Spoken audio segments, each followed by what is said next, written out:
This traffic stop didn't spiral because of violence. It didn't escalate because of a reckless cop. It exploded because one driver believed the law did not apply to her. She claimed she wasn't driving, she was traveling. She said statutes weren't real laws. And she insisted that refusing to identify herself was her right. But by the end of this stop, she was in handcuffs, her car was being towed, and a jury would later decide she was guilty. The real question is not what the officers did. It's where, exactly, this driver crossed the legal line, and why everything she believed collapsed on camera. Why do you not have a license plate on the back of the Tesla? This is a brand new car. I just purchased it. I have the temporary tag. Where's the temporary tag? It should be on the back. Bro, like on the back, there's nothing there. So I don't know, maybe you lost it while you were driving. If that's the insurance, we're gonna need that too, and your license. I don't need to give you guys anything. What's your issue? Why are you being like that? I just stopped you because you don't have the license plate. You said that it should be there, right? And I told you that it's not. So then where is it? Ma'am, I don't know. Okay, so then that's why I'm asking you, okay? And then in order for me to move forward, I will need the information because obviously I can't get anything off of a tag that's not there. That you released your name and name and date of birth, and it has to show you a form of ID. What is your name? I'm not contracting with you, but I'll give you my name. But I want to make sure for your record. Is your camera on? Of course. Okay, good. I'm not contracting with the state. I'm not contracting with you whatsoever. I'll give you my name solely for the purpose. Okay. I'm sorry, say that again? How do you spell it? Last name. I'm giving my last name. Sorry? I'm not in the jurisdiction. I'm not traveling. I'm sorry, I'm not driving. I am traveling right now. Oh, so she's just giving the first name. Ma'am, we have to be able to identify you because you're lawfully being stopped. Lawful being stopped under what grounds? You have no tag on your vehicle. Right, and I just mentioned. Sorry? Huh?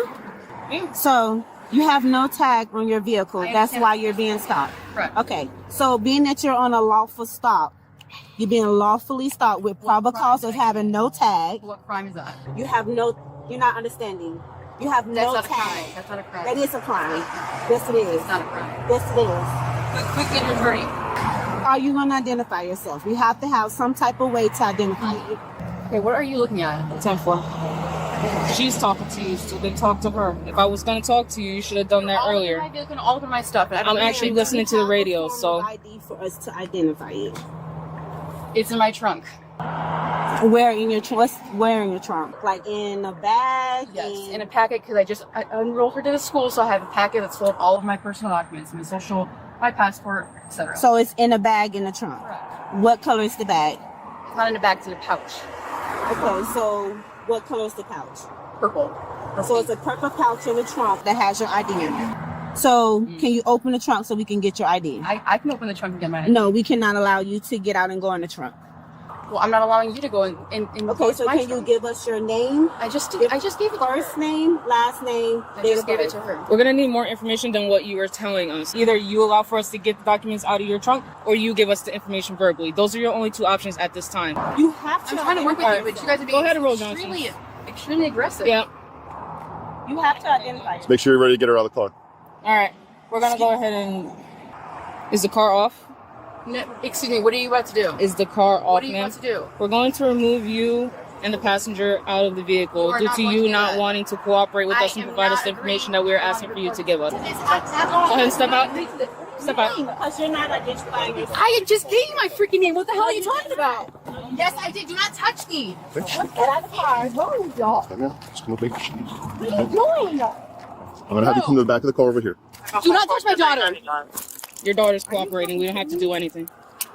You're not cooperating. Just go ahead and you can lean up Do not against the touch car. me. Can you let go of me? No, so then lean against the car. I'll lean against the car, but let go of me. Stay right there. I have not committed a crime. You need to get me out of Okay, these damn sounds handcuffs. good. We already Get me out tried of talking to handcuffs. you. We're done Where's talking. your supervisor? Sir, since she is not cooperating as an individual, doing her duties in her job. She's doing exactly what she should be doing, ma'am. Would be happy to get a supervisor here for you, okay? I need them now. Right now. He's calling. Am I being arrested? You said you're being detained until we got... Am I being arrested? I need these off of me right now. We're going to wait for our supervisor like you requested, right? I didn't request to be yanked out of my vehicle. Okay. Due to you not cooperating with us, that's what happened. So now we're going to do what you want, and you called for our supervisor. He's going to be on the way. You can talk to him further. Okay. So you're not You're not being detained, man. Right? Your mom is. Okay, so if somebody comes to pick you up, whatever it is, they're welcome to do that. You do not have to stay here should you not want to. Okay, if you want to remain with your mom, you're welcome to do that. I'm just here to make sure that no cars hit you, that you're safe and all that stuff. You're free to go anywhere you wish. Okay. What do we got going on? Okay. How can I help you? There's no crime, which there is not. I need to be removed from these handcuffs right now. Okay. These aggressive ass cops surrounded my car, surrounded my vehicle without my consent, opened my door unlawfully, and yanked me out of my car. Okay. When I'm not driving. I'm not doing any commercial activity right now. That's my daughter. She's going to school. You said you weren't driving? Correct. I'm traveling. And I know y'all don't like to play by the real rules, but I already know them. Okay. I'm not going to accept anything less than. And everyone here is going to be sued Okay. for their unlawful behavior right now. This is unreal. Okay. Not only that, but I'm pregnant and she touched me in ways that is not acceptable. Okay. Ma'am, your daughter said that you guys were on your way to school. Is that correct? All right, so I know she needs to get over there, so... Okay, so I'm gonna go in there and get that for you. What makes you guys think that you can touch my personal property? Like, who are you? Where is it? Right now, I ma'am? have not done anything other than ma'am. drive The her back to school. seat? You guys have literally yanked me out of my vehicle hold on, at 7 o'clock in the morning. I'm No, trying to help you, understand man. how I'm trying to aggressive this woman is That's in front of cool. me? Trying to help you. You're still trying to make me speak with her. Vinny. I'm sorry. So we're gonna just open the door and her daughter's gonna grab the seat. We don't know what's in there, right? I don't have no reason to believe that your daughter wants to hurt me or anything like that, right? I just don't know what's in there. So You guys I need removed to us from the car. I need to make sure that whatever she gets is not going to hurt us. That's all I'm trying to do. Okay. Okay. Good enough. That stay in here, right? I'm just going to close this for you so it doesn't get all over the car.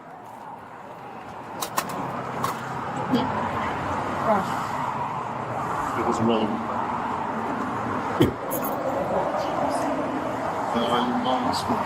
Is it okay if she gets your phone? Do you know where it is? Yeah, okay. Just, show it to your mom. Make sure that's your phone. Don't not touch me. Put this phone back in the car, please. You can't give it to your mom. Are you going to take it with you? Oh, no. She's giving it to me. Why can't You she can't have your phone. She said she was taking it with her. Back in the car. Okay. Why can I not have my phone? Because you're detained right now, ma'am. For what crime? The officer explained that to you already, right? No, there's no crime taking Okay. place Are you here. taking this with you? Or are you? Can I talk to my daughter? Can you get away from me, please? No, I cannot get away from you. You're detained at this time. You can talk to your daughter, but just we can't let you walk away. I'm not asking to walk away. I'm asking her to come here and you all step away from me, please. I'm not. She's right here. away. She's right here, ma'am. You can talk to her. Call Chris, please. If we're gonna do telephone communication between the two, we're not gonna allow that to happen. You do not need to talk to her, period. Step down. Know your place. No. You work for us. Then. Okay. Do not touch me. Let me... Sir, can you please get this woman off of me? Ma'am. I'm gonna have to put her in the car because she's not. I'm gonna have to put her in the car Sir, please get her off of me. because she's trying to do. Sir, She's please trying get to ask her daughter to call. to She's do asking stuff. asking her daughter for the phone. You have You guys anything are on right in the you? wall right now. Do you have anything Get her on off you? of me. So What am I being arrested for? You've been arrested for resisting. I'm not resisting anything. You resisted because you did not. I am identify not yourself. resisting anything. And you're- That is not... Sir, please. I understand that you don't recognize the local laws and the state laws. You have a different I belief did not system. refuse anything. Hold on I a told them second. where it was and I told them I would get it. But You're not allowed to get it. I told you I would get it for you. you didn't. If you aren't providing your name and if you're gave them my name. if you're resisting the officers, I'm not resisting anything. if they're trying to get, I asked they're them if I trying could talk to my daughter. they're trying to identify who you are, and you aren't providing your name and your I gave them my information. name. But that name wasn't coming up. What do you And mean then that you name's weren't, not coming and then up? you weren't giving them anything that they could use to identify. You're also driving in a vehicle, or you're traveling in a vehicle that doesn't have a license plate on. So that's why they stopped you. I understand that. Okay. So based There on was one on there. I literally bought that from the So- dealership not even a month ago. So based on you not cooperating and providing the officers the information they needed, that's a form of passive resistance because they're trying to. Who is the injured party right now then? I don't know if there's an injured Then there's party no crime by here your right terms. now. By your terms, There's but no crime. I'm just explaining to you what whatsoever. happened. And I have not All resisted right. anything. Okay.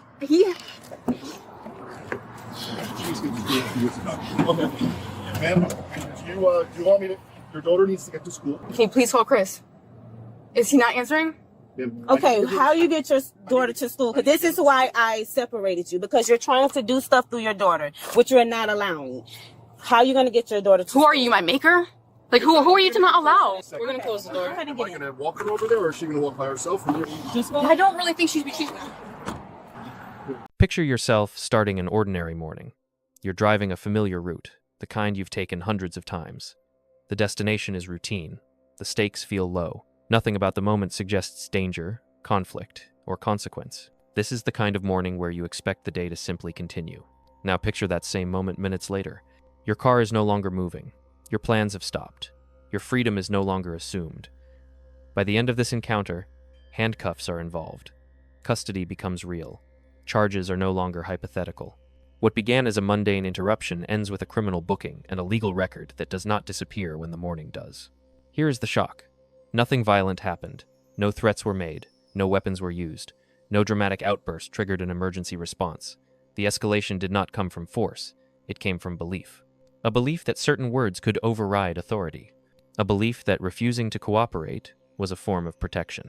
A belief that the law could be opted out of, if framed the right way. This story is not about chaos erupting out of nowhere. It is about how quickly ordinary situations collapse when assumptions collide with reality. Because at a certain point, the situation stops being casual and becomes something else entirely. And once that shift happens, there is no rewind, only consequences waiting at the end of the road. At the center of this encounter is a single legal question, and everything else is noise. Can a person lawfully refuse to identify themselves during a valid stop by claiming that ordinary legal obligations do not apply to them? That belief is not rare. It appears frequently in roadside encounters, courtroom filings, and viral videos. The idea is simple. If you reject the framework loses power over you. Words become shields. Labels become exits. But the law does not operate on belief. It operates on thresholds. This case forces one unavoidable issue into focus, where personal interpretation ends and legal obligation begins. Not emotionally, not philosophically, procedurally. By the end of this video, you will understand why the thing she believed would protect her is exactly what made arrest inevitable. Because once that boundary is crossed, intent no longer matters. Only conduct does. This encounter unfolds in a narrow window of time, but the sequence matters. A vehicle is stopped during a routine morning commute. The setting is public, visible, and controlled. There is no emergency unfolding, no immediate danger. The interaction begins with a basic administrative issue, one that normally resolves in minutes and ends without consequence. Authority enters the scene for a single reason. The vehicle cannot be legally identified from the outside. That fact alone triggers a lawful stop. From there, the process is procedural. Questions are asked. Information is requested. The system attempts to verify identity and compliance. What happens next is not chaos, it is friction. Each step forward meets resistance. Each attempt to clarify is met with reframing. Cooperation is delayed, redirected, or conditionally offered. Time passes. The stop does not resolve. Instead, it stalls. As the interaction stretches, the focus quietly shifts. The issue is no longer the vehicle, it is no longer administrative. It becomes about control of the encounter itself, who sets the terms, and who is obligated to comply. This is the critical setup. Not the shouting, not the presence of authority, but the moment when a routine stop stops progressing forward. Because once resolution fails, escalation becomes the only remaining option. The legal dynamic does not change all at once, it shifts at a single point. Up until this moment, the situation remains administrative. The stop is limited in scope. The authority involved is attempting to complete a task that requires one thing above all else: identification. Without it, the process cannot conclude. Without conclusion, the stop cannot end. Then the refusal hardens. Not confusion, not delay, not misunderstanding. A clear refusal to provide identifying information in any usable form. Verbal partials, conditional compliance, alternatives that do not meet the requirement. Each one keeps the interaction suspended in place. Everything changes here. This is the moment where the issue stops being about paperwork and becomes about obstruction. The law no longer evaluates attitude or tone, it evaluates conduct. The refusal is no longer passive, it becomes actionable. At this point, authority is no longer deciding whether to continue the stop. It is deciding how to resolve non-compliance. Options narrow. Time runs out. The legal status shifts from temporary detention to enforced control.